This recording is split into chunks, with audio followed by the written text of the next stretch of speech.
السيدة مناج، اليوم نريد أن نفهم أكثر تفاصيل حول قضية اللاعب أشرف حكيمي التي طرأت في هذه الأيام. لماذا يقول مقربون بأن حكيمي تم خداعه وأن مسألة الاغتصاب كانت مدبرة؟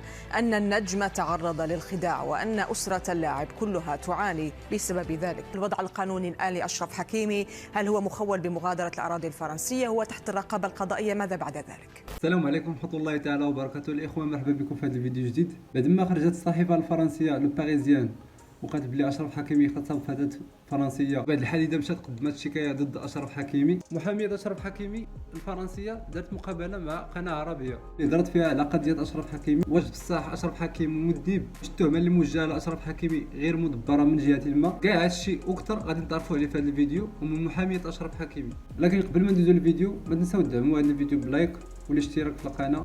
ما تزال تطورات قضية اللاعب أشرف حكيمي تتكشف يوما بعد يوم، وفي جديد القضية أشرف يقول خدعوني وقضية نفسيا، ولكن هناك أيضا بأنه، وهذه معلومات متداولة في الشرطة، هو أنها أتت إلى حكيمي عبر سيارة تاكسي أو أوبر، وبالتالي يجب الوصول إلى هذا السائق وأن نعرف فعلا ماذا حصل في تلك الليلة.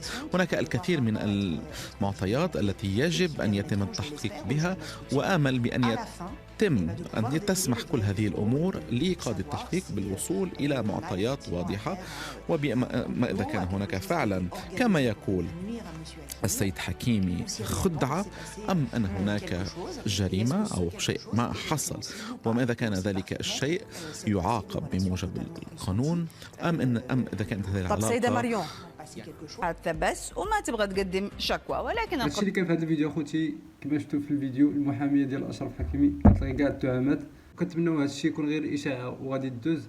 وبلا ما تنساو دعمونا بلايك والاشتراك في القناه. نتلاقاو في فيديو جاي ان شاء الله.